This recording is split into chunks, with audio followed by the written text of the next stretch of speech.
Okay, let's unpack this stack of sources. We've got a really interesting deep dive for you today. Yes, we're looking at a whole series of interviews and reports, all focusing on the Nepal Electricity Authority, the NEA, and its former executive director, Kulman Gaising. Right.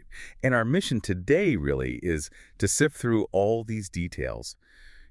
The history, the controversies that popped up, those conflicting numbers we've heard about. Exactly. We want to understand what really happened during, well, a pretty pivotal time for Nepal's power sector, and importantly, what the implications are looking ahead. Think of this as your shortcut, maybe, to getting well informed on what is, let's face it, a complex and pretty high-stakes situation. We'll guide you through what seems most important in these sources. And the trigger for a lot of recent discussion was, of course, that headline news, the removal of Kulman Gising from the NEA. That happened on Chaitra 11, a Monday. And the public reaction was immediate, wasn't it? A real outcry. Huge outcry. And the sources point out something interesting. The opposition wasn't just, the general public. It came from some, well, unexpected places. Like who? Well, like a former prime minister, Pushpa Kamal Dahal Prachanda, he publicly stated he opposed the decision. And didn't he say he only found out through the media? That's what he said, yes. But as we'll explore through these sources, that statement itself comes under quite a bit of scrutiny. Okay. So there are suggestions of more going on behind the scenes? Definitely. The sources suggest there was considerable political maneuvering happening, perhaps more than was publicly acknowledged at the time. So this deep dive is really into that whole story. Kulman Gising's time leading the NEA, which was undeniably impactful. Absolutely. And then the significant political and also financial controversy surrounding his work and, well, ultimately his departure. And we're drawing from quite a few perspectives here. We have detailed interviews with Mr. Gising himself conducted after his removal. That's crucial context. It is. Plus various reports, analyses that give us the historical background, the context we need. So the goal is to move past maybe the initial shock, the headlines. Right, and understand the transformation that did happen at NEA under Gising. Look at the specific allegations, the counter-allegations. Yeah, local dynamics. The politics are key here, and what it all means, really, for Nepal's energy future. Okay, let's jump right in then. To understand Gising's impact, we really need to start before he arrived. Let's paint that picture first. The sources describe this period pretty vividly. They do. What was the reality like for most people in Nepal when it came to just having electricity? Well, it was profoundly challenging. It was a period some sources actually call the darkness before dawn. Wow. Yeah. The reality for most citizens was living with severe scheduled power cuts, what's known as load shedding. And how bad was it? The reports we have detail outages lasting up to 18 hours daily. That's most of the day without power. 18 hours. Yeah. Daily. Daily. And during peak demand seasons, like particularly the winter of 2070 BS, which is around early 2014, Right. the daily load shedding could stretch to 14 hours a day. That's just crippling for daily life. Absolutely. And this wasn't just, a minor inconvenience. It was deeply disruptive. It affected everything. You can easily imagine the shared hardship, can't you? Yeah. Students trying to study at night, Yeah. maybe by candlelight. Exactly. Or just the frustration of no power in the mornings and evenings when you need it most for cooking, heating, basic tasks. And it wasn't random, you said. These were planned outages. Planned, predictable, yes. But the sheer severity made everyday living incredibly difficult for millions. It was just a part of life, a really tough part. Now, what adds another layer here, something the sources really highlight, is this controversy around the prioritization of power. Yes, that's a major point in the sources covering this pre-Gising era. While ordinary households were suffering these long blackouts, certain industries apparently received continuous, uninterrupted power supply. Okay, this is where the picture gets quite stark, isn't it?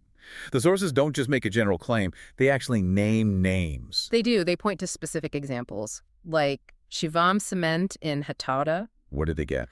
Reportedly 4 to 6 megawatts of electricity alone, just for that one factory. 4 to 6 megawatts. Yeah. How much is that in terms of, households? Well, the sources frame it this way. That single supply could have powered somewhere between 40,000 to 60,000 households. 40 to 60,000 homes. Yeah.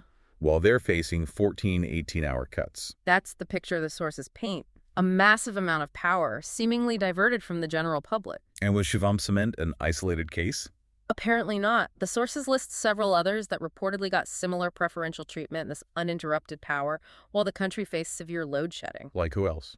Let's see. Reliance Spinning Mills, Hula Steel Industries, Sarbottom Cement, Triveni Spinning Mills, also Ragupati Jute Mill, Bubbo Jute Mill, and Nepal Jute Mill. So quite a few major players. Yes. And look, the sources acknowledge industries are important for the economy. Nobody disputes that. Of course.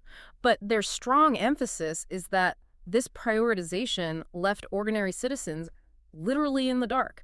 It raises, significant questions about fairness, about management priorities back then.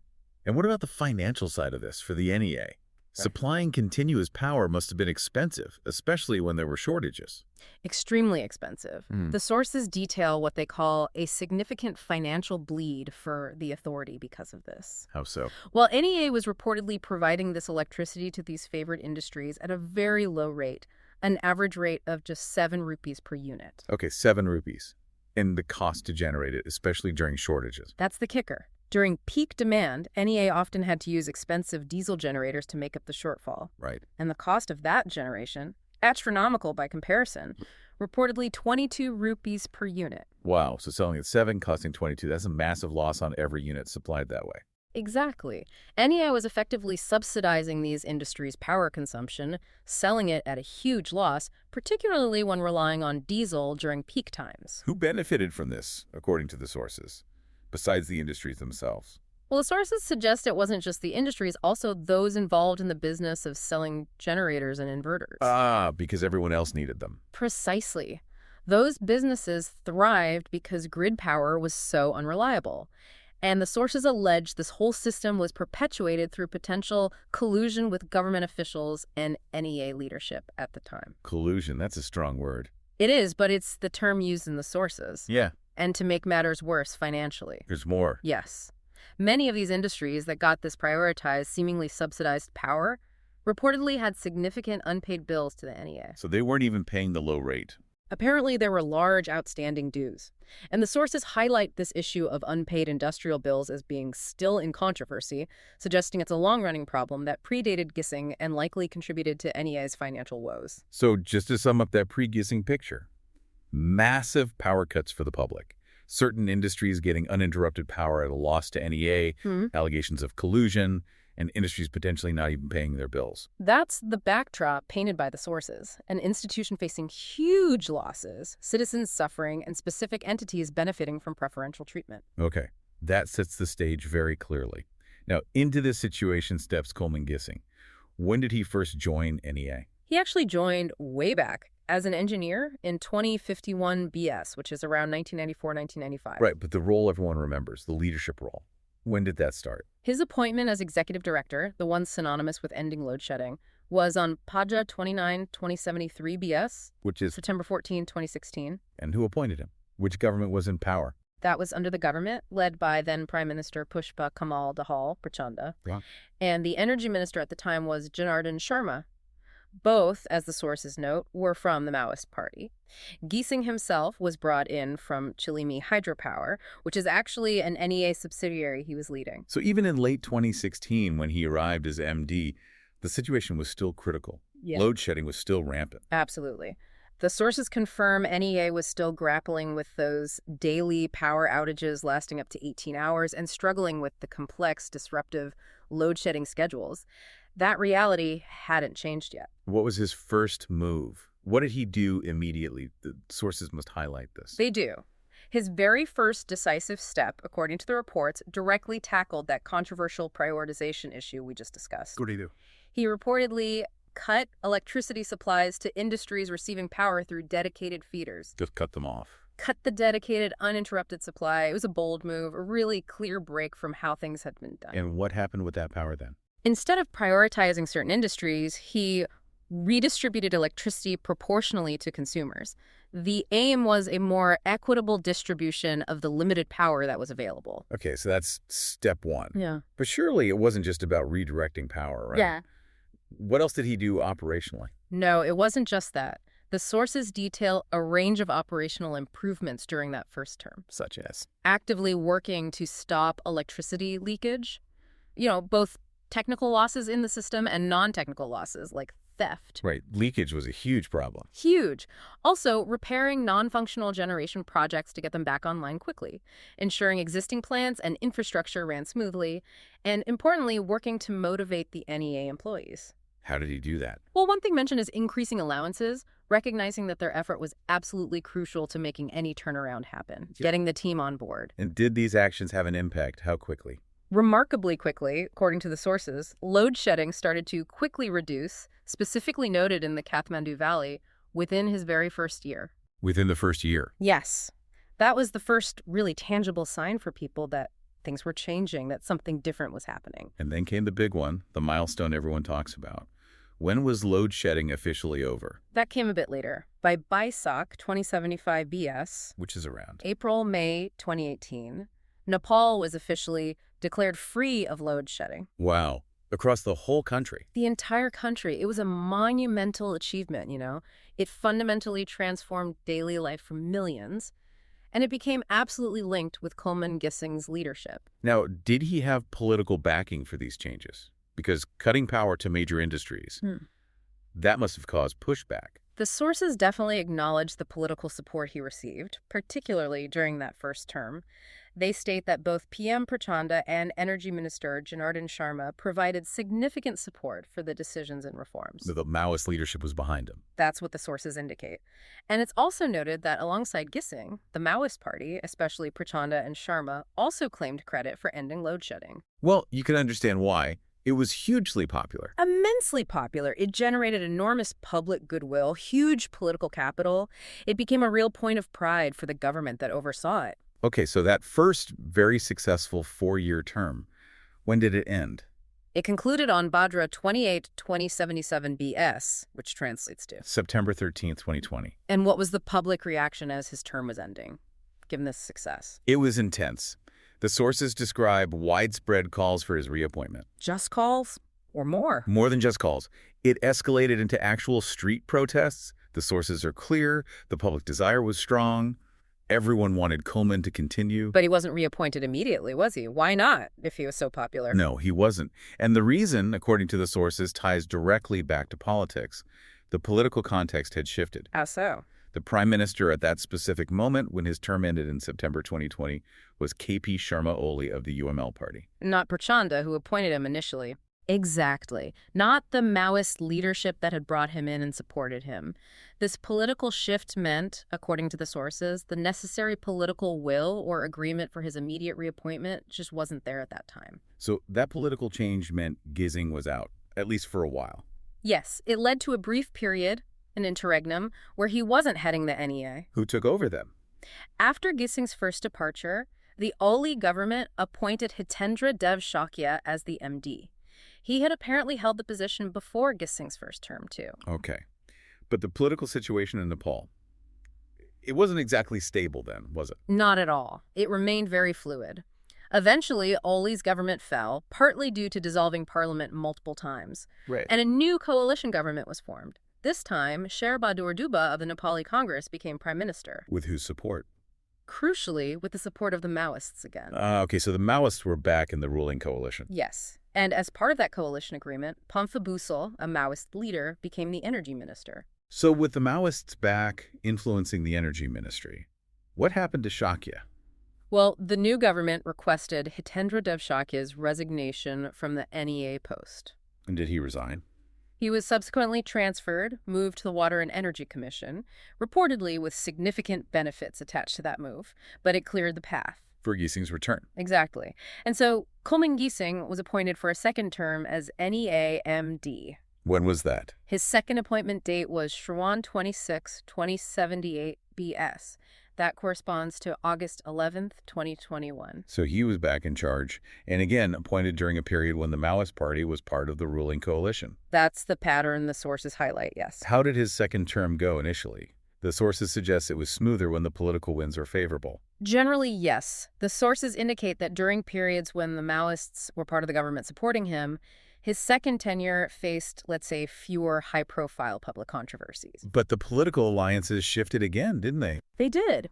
And the sources note that when alliances changed, particularly, they mention, when the UML government under KP Sharma Oli was back in power later on, Gissing began facing disputes and increased pressure again. What kind of disputes? Did old issues resurface? Yes, exactly. This is where those unresolved issues from the past came back into focus.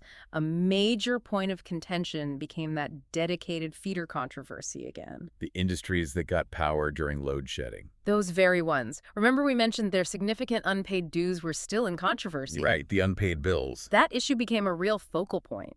The sources explain that Gissing, during his second term, took action to recover payments from these industries, trying to finally settle those long-standing debts. Makes sense. But was it successful? Well, this effort reportedly became highly politically charged. According to the sources, the government itself obstructed his efforts to collect these dues. The government obstructed collecting government money. That's the allegation in the sources. And apparently there were renewed attempts from certain political quarters to actually remove him from his position at that time, though those attempts failed back then. Okay, so the pressure was building again. Now, fast forward closer to his actual removal in March 2025. Who was the energy minister then? That was Deepak Khadka from the Congress Party, and the sources highlight him as having actively pushed for Coleman's removal. Okay, Deepak Khadka. What did the sources say about him, his background? They describe him as the member of parliament representing Sankhya Sabha, and they also include a quite controversial allegation mentioned in the source material regarding him allegedly seizing 12 rupanis, that's about 1.5 acres of Nepal scout land in Lane Shore, Kathmandu. Seizing land.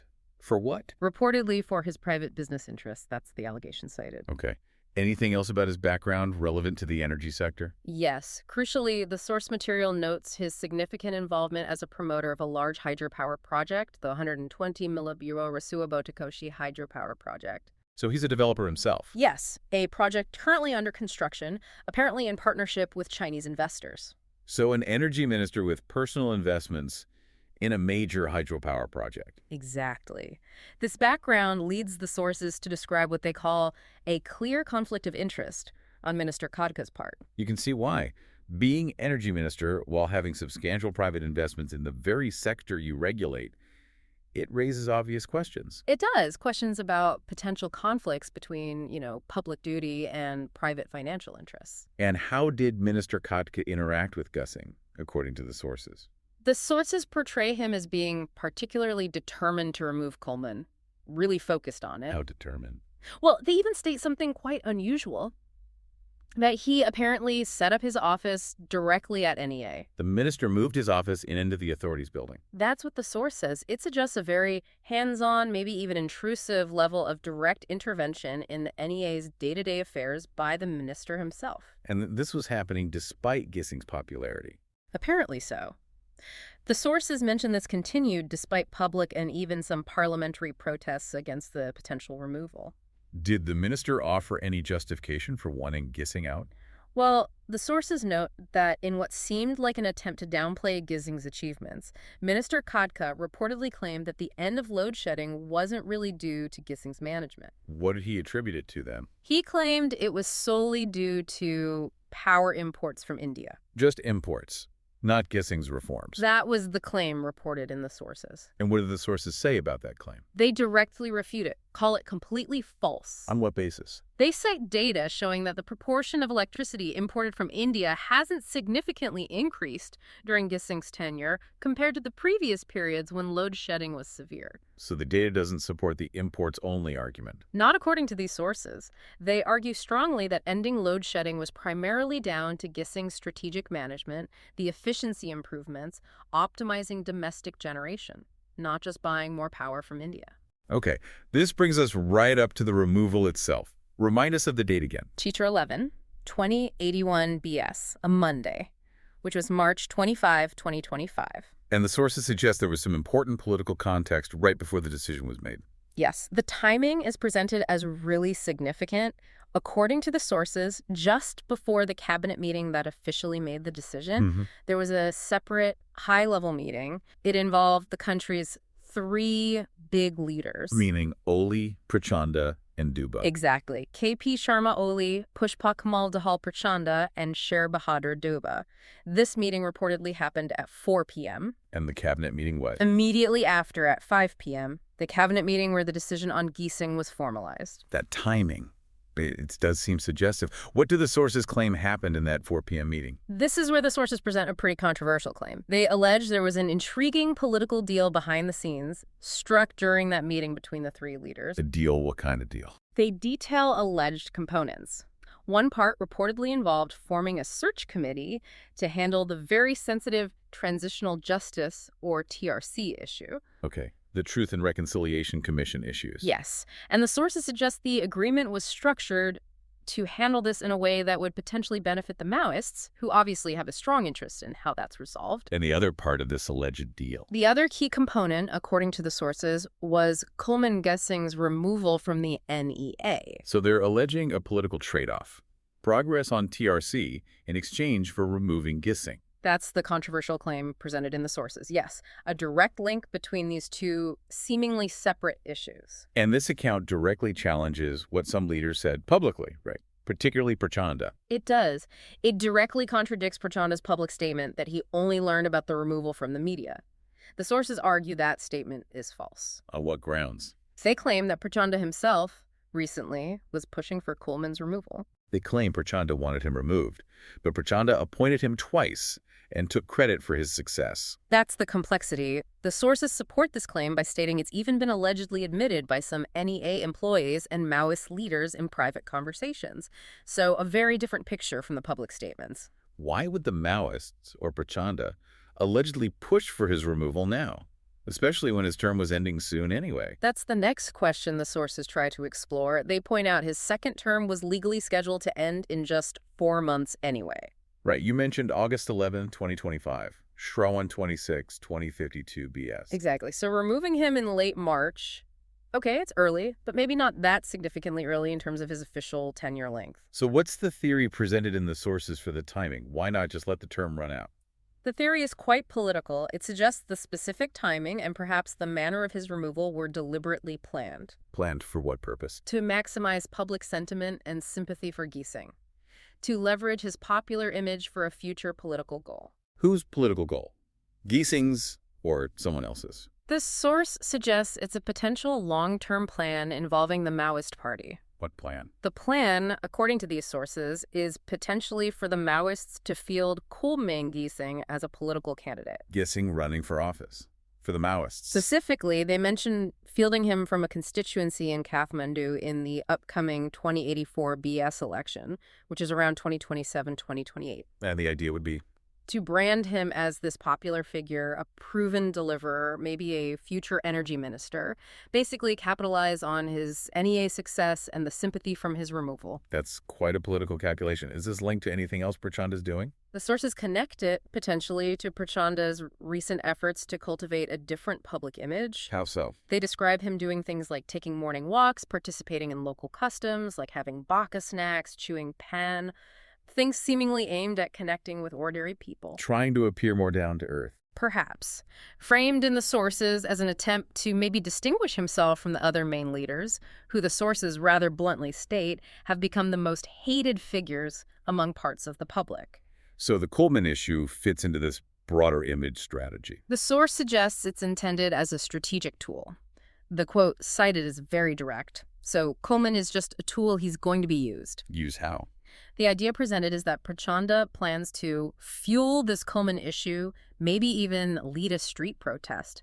They note the Maoists announced a protest for Chaitra 15 March 28. To leverage the public sympathy for Gissing. And channel it into support for the Maoist Party's future political prospects, using Gissing's popularity for the party's gain. But the sources also raise a concern about this strategy, don't they, about trust? They do, with significant caution. They suggest that if Gissing does enter politics by aligning himself with the same old politicians and the established parties, it might be difficult for people to fully trust him. Because, according to the sources, the public tends to view these leaders and their parties in the same light, often with cynicism, regardless of individual past achievements. So joining the established political game might tarnish his image. That's the potential risk highlighted. And to really underline this sense of calculated planning behind the removal. Yes. The sources bring up that famous quote from Franklin D. Roosevelt. Which one? In politics, nothing happens by accident.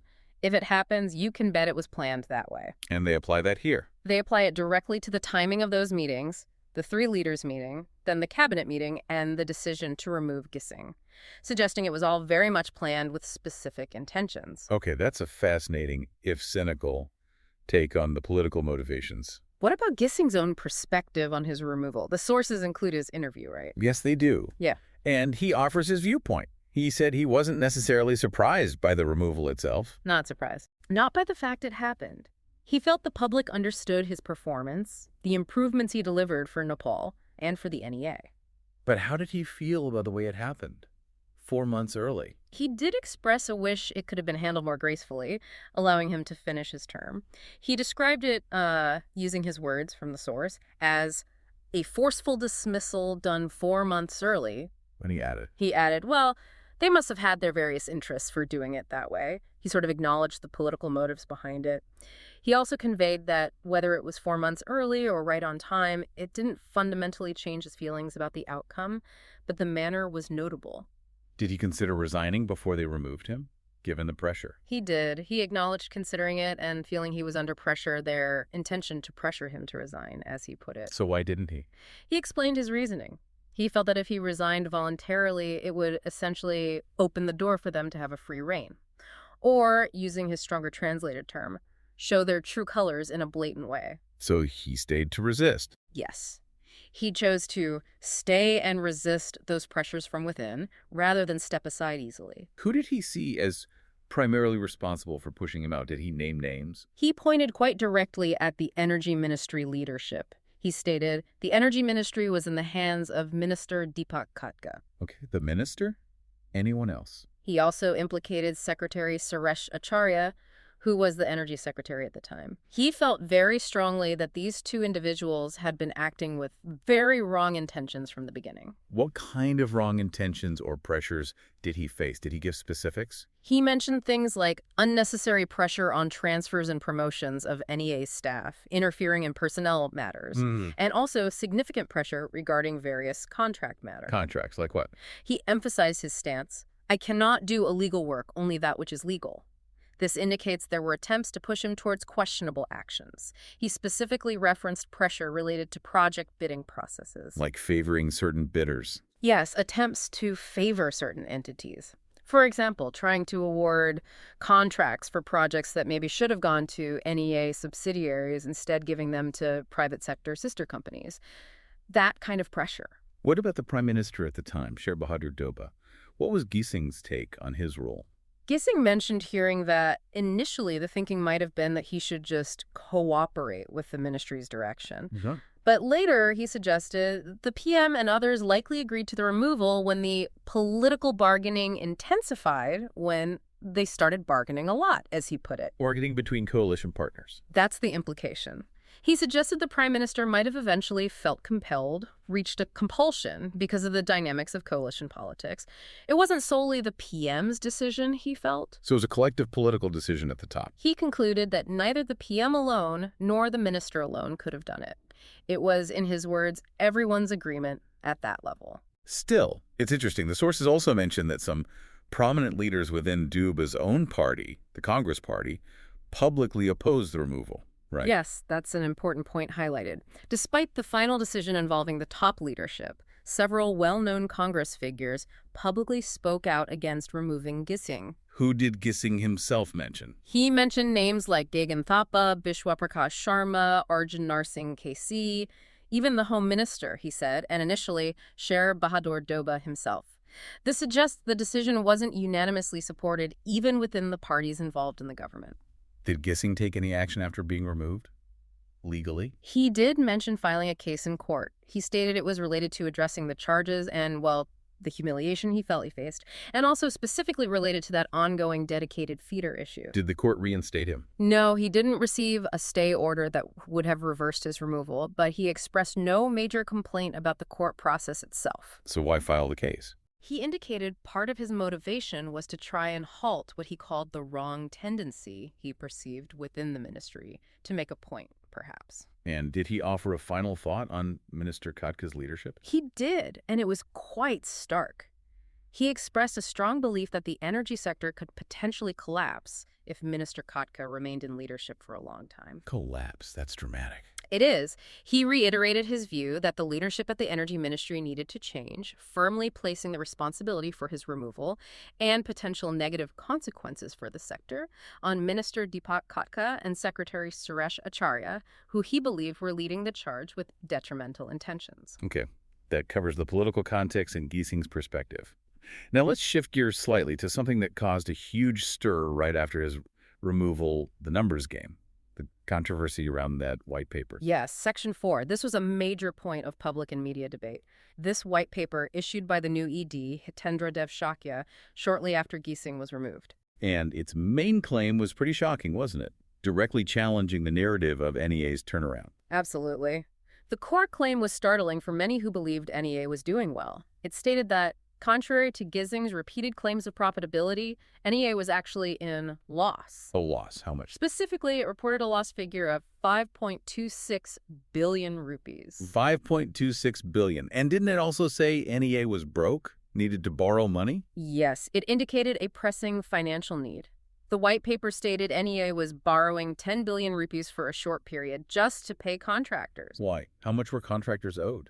Allegedly, contractors were owed 11 billion rupees, and this borrowing was needed to cover those payments. Okay, so this white paper paints a picture of an NEA in loss and needing emergency loans. This seems completely opposite to the Giesing narrative. Completely opposite. But Giesing's interview, as detailed in the sources, provides a direct, point-by-point refutation of these claims. How does he refute it? Does he deny NEA is profitable? Quite the opposite. He argues forcefully that NEA is profitable, and interestingly, he uses data from the same white paper to back up his argument. He uses their own report against them. That's exactly what the source indicates he did. He points out that while the white paper highlights that 5.26 billion loss figure, Yes. the very same document also contains figures showing NEA had a 46.47 billion rupees cumulative profit as of the end of the last fiscal year, 8081 BS, July 2023. 46.47 billion cumulative profit in their own report. Yes. And not just cumulative. For the current fiscal year, up until Falgun, mid-March 2025, the white paper itself shows a 9.48 billion rupees profit. So the white paper itself contains figures showing both cumulative and current profit. According to Giesing's reading of it, as presented in the sources, yes, substantial profit figures are right there in the report that claims an overall loss. How does Giesing explain that journey then? From the losses he inherited to that 46.47 billion cumulative profit figure. He gives the historical context. He reminds us that when he first arrived, back in FY 7273, 2015-16, the authority had a cumulative loss of about 35 billion rupees. Right, we covered that. A huge deficit. So he argues, to get from a 35 billion loss to a 46.47 billion profit. You have to make up the difference and then some. Exactly. He calculates that NEA must have earned about 81 to 82 billion rupees profit during his roughly 8 years at the helm to achieve that turnaround. So his central argument is, look at the standard accounting figures, even the ones in your own white paper. They show NEA is profitable cumulatively and currently. That's his core point, backed by the numbers he pulls from their report. But that still leaves the mystery of that 5.26 billion rupees loss figure. If it's not the standard profit loss, where does it come from? This is where it gets a bit technical, but Giesing explains it in the interview. He says that 5.26 billion figure relates specifically to calculating profit or loss according to Income Tax Act provisions. So it's a tax calculation. Yeah. Precisely. It's a calculation used for the tax audit, not for determining the normal operational profit that you'd use for, say, declaring dividends or just assessing the standard financial health. Why would the tax calculation be so different? What makes the profit lower for tax purposes? He details a couple of key reasons. One involves how past losses are treated for tax deductions. Remember that cumulative loss of 27 billion rupees from before 2011 that the government wrote off? Yes. And a 35 billion loss from 2011-2016 when he arrived. Right. While tax authorities apparently said only the more recent 35 billion loss could be deducted from future profits for tax purposes. But Giesing implies NEA might have tried to claim a larger deduction, maybe including the older written-off amount. He implies that NEA's claim for tax purposes might have sought to deduct a larger total loss figure, potentially closer to 62 billion, from the 82 billion profit earned. If you deduct more loss from the profit, the remaining taxable profit becomes much smaller. Okay, that's one factor. What else? The second major factor he mentions is something called accelerated depreciation. Accelerated depreciation. What's that? Basically, tax law often allows companies to depreciate the value of their assets, like power plants equipment, faster on paper for tax purposes than the asset is actually losing value or wearing out in reality. So you claim a bigger expense for depreciation in your tax filing. Exactly. This higher depreciation expense reduces your reported profit figure specifically for tax calculations, even if your real operational profit is higher. Did Gissing give numbers for this? He did. He mentioned that while the real actual depreciation expense last fiscal year might have been around 9 billion rupees, Okay. the amount claimed for the tax submission was 22 billion rupees. Wow, 9 billion versus 22 billion claimed. That's a huge difference just from depreciation. A massive difference. That alone would drastically lower the profit figure shown on the tax submission compared to the standard counts. So Gessing's conclusion is that this 5.26 billion loss figure isn't real operational loss at all. That's his firm conclusion. He calls it a figure based entirely on these specific favorable tax calculation methods. He described it as a statement brought to mislead the public. Strong words again. Very. He called it baseless, a lie, and something nowhere proven or validated by independent tax authorities or standard audits. He stressed it represents NEA's claim made for tax purposes, not an accurate picture of its actual profit or loss according to normal accounting. Okay, that really clarifies the alleged discrepancy on the profit loss figure. Yeah. But what about the cash situation? The white paper said NEA needed to borrow because it had no cash, right? People were saying NEA has no money. How can it be profitable? Gissing addresses this directly too. He makes a fundamental point. There is a difference between cash and profit. Meaning profit doesn't always equal cash in the bank. Exactly. Profit, he explains, isn't always held as liquid cash. Very often it gets invested back into the business, into assets, infrastructure. And did he quantify that investment at NEA? He did. He stated that over his roughly 8 years, a massive 161 billion rupees was invested back into critical infrastructure transmission lines, distribution networks, generation projects. 161 billion reinvested. Yes, and he highlighted the result. NEA's total assets grew significantly during his tenure, from about 64 billion rupees to 211 billion rupees. A huge chunk of the profit generated went into building those assets. But did NEA actually have any cash when he left? The white paper suggested it was broke. He disputes that claim directly. He states that when he departed, there was about 10.3 billion rupees cash held in various NEA accounts, fixed deposits, current accounts, etc. 10.3 billion in cash, so not broke. What about the claim they needed 11 billion immediately for contractors, justifying the 10 billion loan? He refutes the urgency of that specific figure. He says the full 11 billion rupees is not needed immediately. Why not? Don't contractors need paying? Of course, but he explains bills are processed over time. Paying the immediate verified bills right at that moment might only require, say, 3 or 4 billion rupees, not the entire 11 billion all at once. He also talked about NEA's cash flow cycle, didn't he? How it fluctuates. Yes, he explained it's seasonal. Cash flow naturally decreases during the dry season winter because NEA imports more expensive power than an investment continues. Okay. But then cash flow increases significantly in the wet season from around May-June onwards because domestic hydropower generation ramps up and NEA can export surplus power to India. And how much cash can build up then? He stated that during the peak wet season, NEA's cash position can reach a surplus of about 30 billion rupees.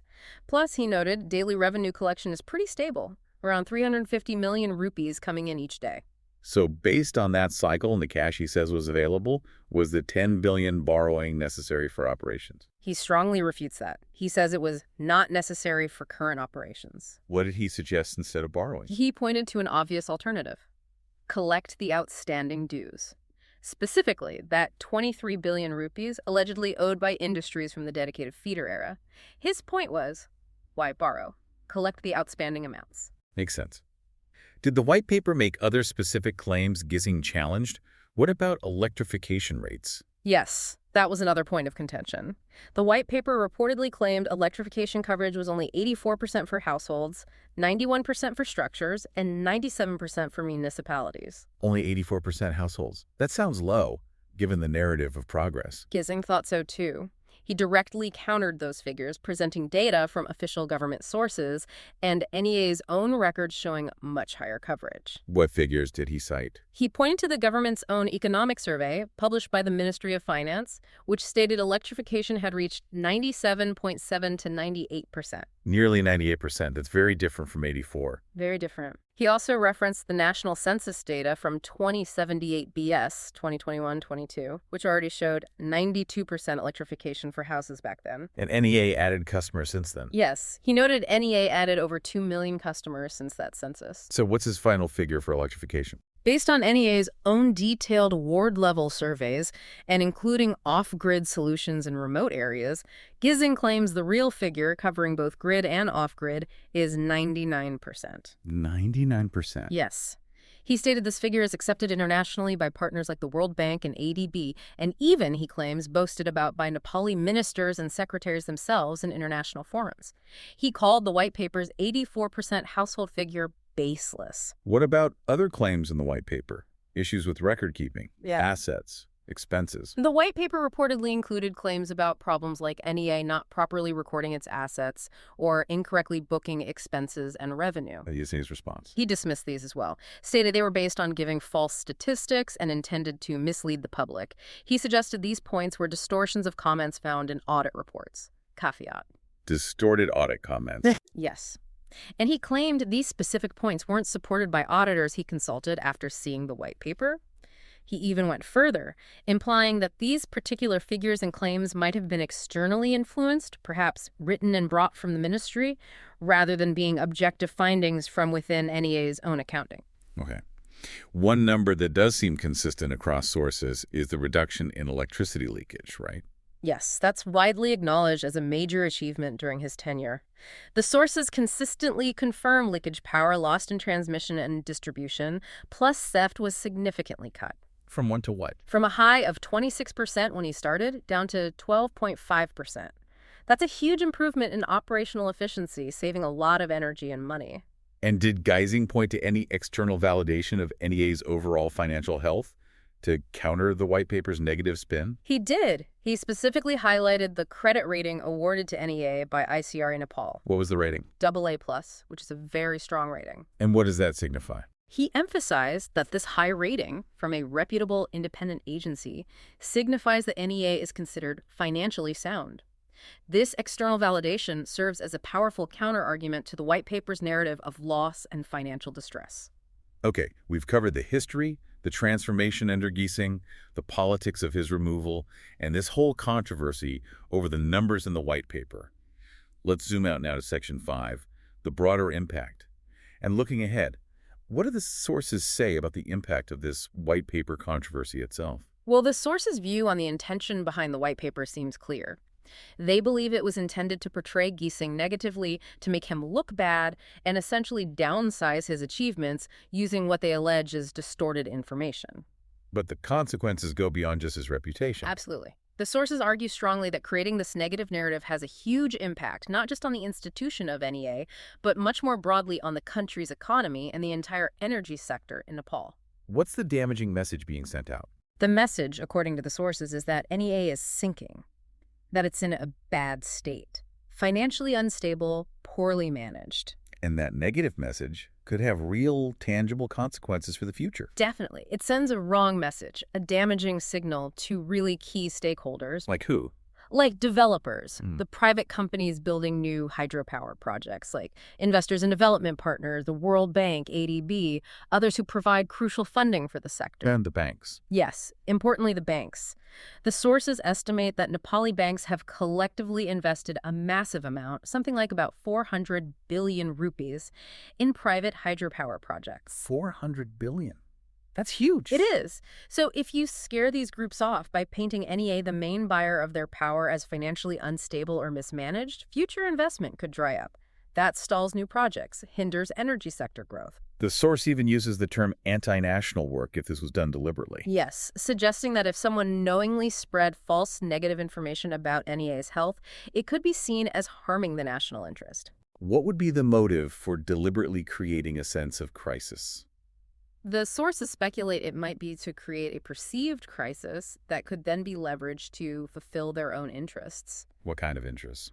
They suggest possibilities like using the crisis as justification for increasing tariffs for consumers or increasing power purchase agreement, PPA rates paid to developers, or perhaps engaging in various contractor deals that benefit specific individuals or groups under the cover of an emergency. So creating a problem to then solve it in a self-serving way. That's the cynical interpretation offered as a possibility in the sources. Are there other negative impacts mentioned? Yes, damaging the morale and motivation of NEA's own employees who were part of the successful turnaround, and ultimately hindering the country's overall economic progress, which depends heavily on reliable, affordable energy.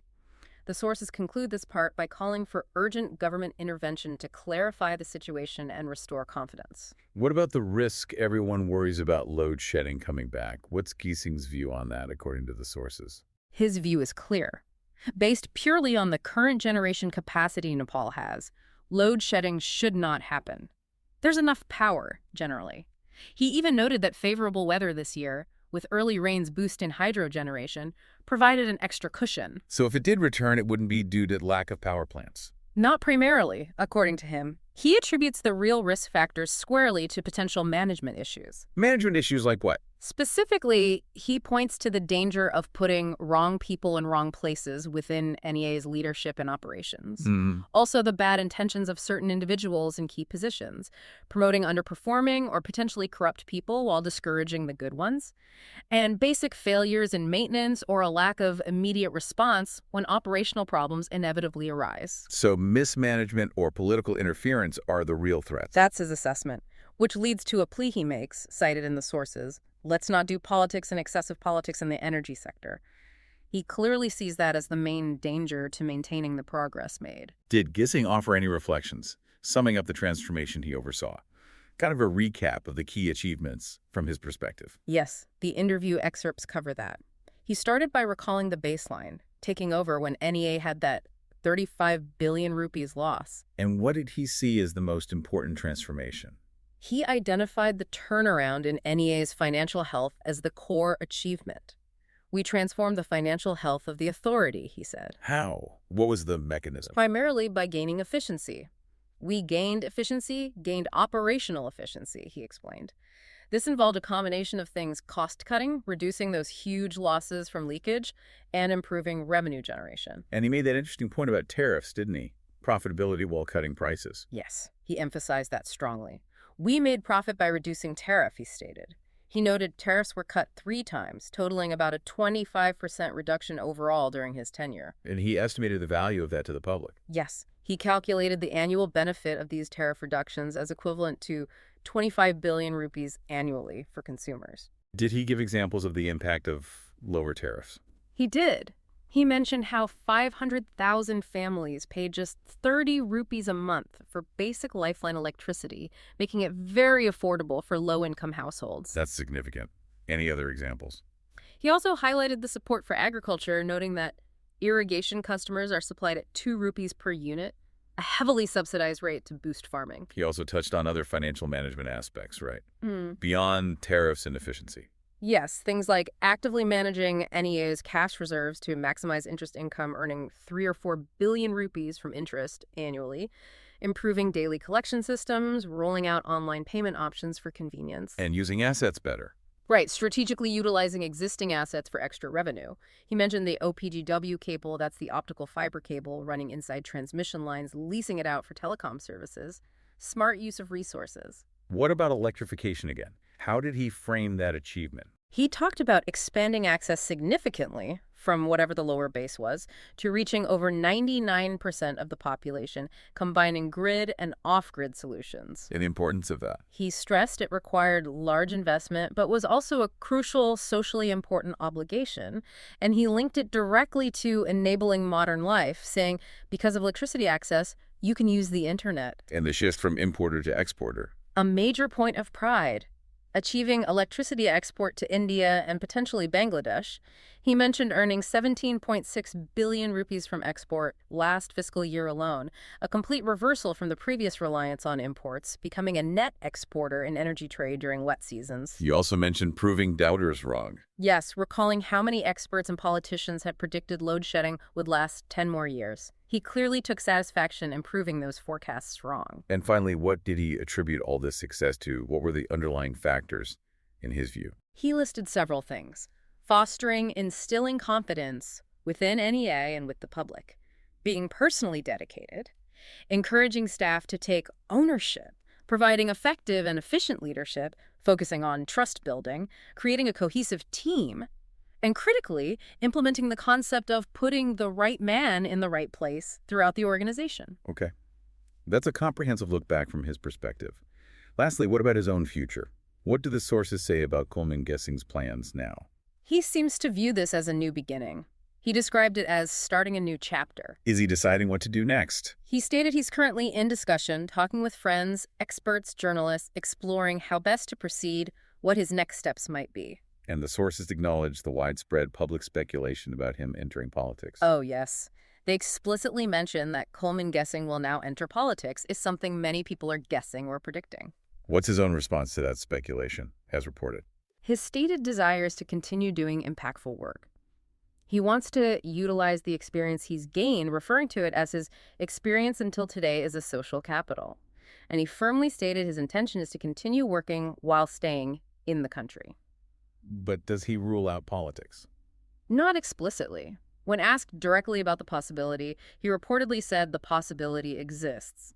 He added, reasonably enough, that politics is open for everyone, suggesting it's certainly an option available to him. So what's his main goal, regardless of the path? His stated goal is to find a role where he can continue to be impactful. He mentioned potentially working at the policy level, implying a desire to apply his experience in providing good governance, maybe extending it to sectors beyond just the NEA if that opportunity arises. So the takeaway is he's considering his options. Politics is one possibility, but the driving force is to remain involved and make an impact within Nepal, potentially at a higher policy level. That seems to be the picture presented in the sources based on his post-removal interviews. No definitive announcement, but exploring impactful ways forward. Right. And there you have it. We've really tried to take a deep dive into this whole complex story surrounding Coleman Gissing and the NEA. We started way back, didn't we? Yeah. In those dark days of constant load shedding, the questionable practices like prioritizing certain industries while losing money. Yeah. Then through that period of pretty undeniable transformation ending load shedding, improving NEA's finances, which was widely credited to his leadership. And then landing right in the middle of the recent political maneuvering around his removal, and these, well, frankly confusing and conflicting claims about the authorities' financial health that emerged in that white paper. We've really leaned on the sources you shared, trying to navigate the different perspectives, lay out the allegations and the counter-arguments from Gissing himself. Hopefully it's given you, our listener, a clearer picture. Help separate some of the documented facts, or at least the claims presented in the sources, from maybe the political noise and the contradictory narratives flying around. Because it really is a situation with huge implications, isn't it? For Nepal's energy future, its economy, and maybe even public trust in institutions. Absolutely. Which leads us to maybe a final thought for you to ponder, reflecting on all this source material we've explored today. Okay, what's the provocative thought? Well, think about this. We've seen sources presenting clear evidence of significant operational and financial improvements at NEA during a specific period. Yet, immediately following a politically charged change in leadership, the narrative about that same institution's health becomes incredibly contested, filled with contradictions. Right, the white paper versus Gissing's claims. Exactly. So the question to consider is, what forces are truly at play when the story about a vital public institution's performance becomes so sharply debated and politicized? What does that tell us? And what are the consequences of that contestation? That's the other part. How does this kind of public battle over facts and narratives impact the potential for stable future progress, not just in the energy sector, which is crucial, but maybe for the country's development as a whole? Something to think about. Definitely something to think about. Thank you for joining us for this deep dive. We hope it's given you a much richer understanding of this complex situation and plenty to mull over.